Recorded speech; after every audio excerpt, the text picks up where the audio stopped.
আরে আমরা নদী যাওয়ার সঙ্গে দিঘায়া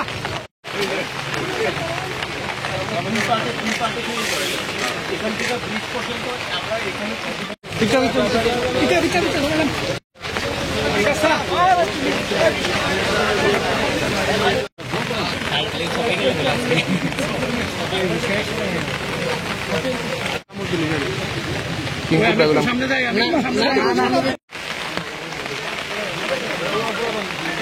ঝুঁক না ঢুকলি সেটা রাস্তাটার মতো করে সেটা জায়গা এখানে এখানে সাতটা দিতেছে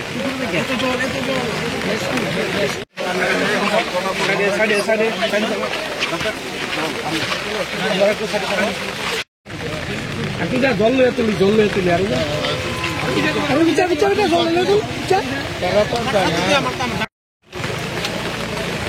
আর সুগন্ধা এরপর আমরা সবাই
গত দুদিন ধরে প্রচুর বৃষ্টিপাত হচ্ছে, শুধু ত্রিপুরাতে না, সমস্ত নর্থ ইস্টার্ন জোনে।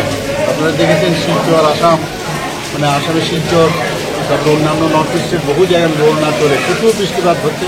সেখানে তো আরও প্রচুর মানে ওইখানে ক্ষয়ক্ষতি হয়েছে।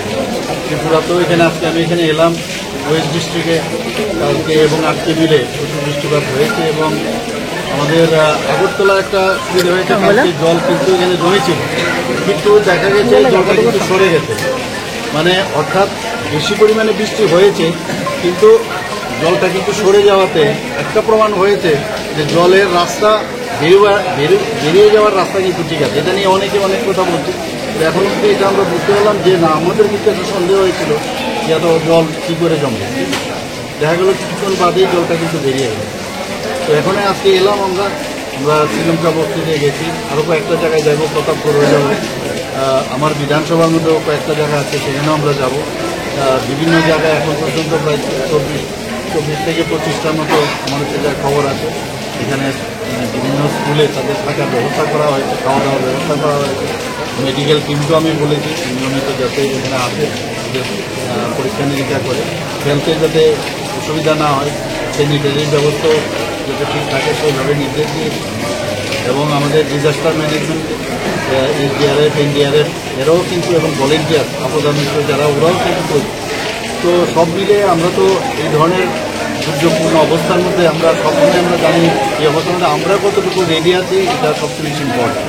আমরা সেইভাবে আমাদের প্রশাসন থেকে, আমাদের আগরতলা মিউনিসিপ্যালিটির তরফ থেকে, আমাদের যারা কার্যকর্তারাও আছে তারাও কিন্তু প্রচুর পরিমাণে পরিশ্রম করছে। এখন কথা হচ্ছে যে যারা এখনও ভাবছে যে ঘর ছেড়ে আসবে না, তাদের কাছে আমি একটাই নিবেদন করবো যে কোনো সরকারি যে নির্দেশ থাকে সেই নির্দেশ মেনে ওনারা যেন একটা প্রপার যে জায়গা সেখানে যেন নিরাপদ স্থলে যেন চলে আসে, এই আবেদনটা আমি আপনাদের মাধ্যমে ওদেরকে আমি করতে চাই। পরে কিন্তু অসুবিধা হয়, অনেক প্রবলেম হয়। গত বছর আপনারা দেখেছেন কী অবস্থা হয়েছে।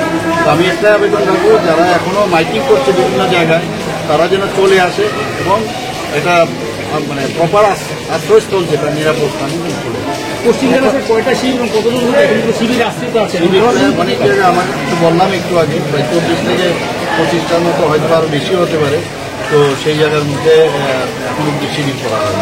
যে নদীগুলো রয়েছে হাওড়া, গোমতী, এই নদীগুলোর জল কি বৃদ্ধি পাচ্ছে না কমছে? না, হাওড়া নদীর তো অ্যাকচুয়ালি হাওড়া নদীর জলটা তো আসে পাহাড় থেকে, বিশেষ করে আমাদের বরমরা এইসব জায়গার থেকে জলটা আসে, এখান থেকে জলটা আসে। তো এই একটা অসুবিধা। আরেকটা হচ্ছে কাটাখালে যে করে জলটা বেশি হয়ে যাওয়াতে কাটাখালে গিয়ে জলটা পড়ে। আগে পাম্প মোরালটাই আগরতলা শহরে সবকটা চলছে একটা জায়গার মধ্যে, এটা মানে ডিস্টার্ব করছিল, সেটার পরিবর্তে আরেকটা পাম্প সেখানে যাওয়া হয়। তো সেদিকে নজর আছে, মেয়র সাহেবও আছেন, আমাদের রাজ্যসভার সদস্য রাজীববাবু আছেন। তো সব মিলে আমাদের সব যারা কার্যকর্তারা সবাই কিন্তু ঝাঁপিয়ে পড়েছে, পুলিশ বাহিনী থেকে এবং আমাদের স্বাস্থ্য বিভাগ থেকে, ডিজাস্টারের থেকে আমাদের সেক্রেটারি মহোদয় ডিজাস্টার উনি আমার সাথে আছেন, ডিএম সাহেবও আছেন। তো সবাই আমরা নজরে রাখছি, তীক্ষ্ণ নজর রাখছি, যাতে কোনো অবস্থায় কোনো জায়গায় সমস্যা না হয়। অন্য অন্য জায়গার পরিস্থিতি কীরকম? অন্যান্য জায়গায় ত্রিপুরাতে আমার কাছে যা এখন যে খবর আছে, কৈলাস শহরে একটু সমস্যা আছে, বাকি এখনও কিছু নিরাপদ। কিন্তু আমরা তো বলতে পারি না কখন কি হবে, এমন একটা অবস্থা। তো যাই হোক, আমরা তৈরি আছি। Thank you.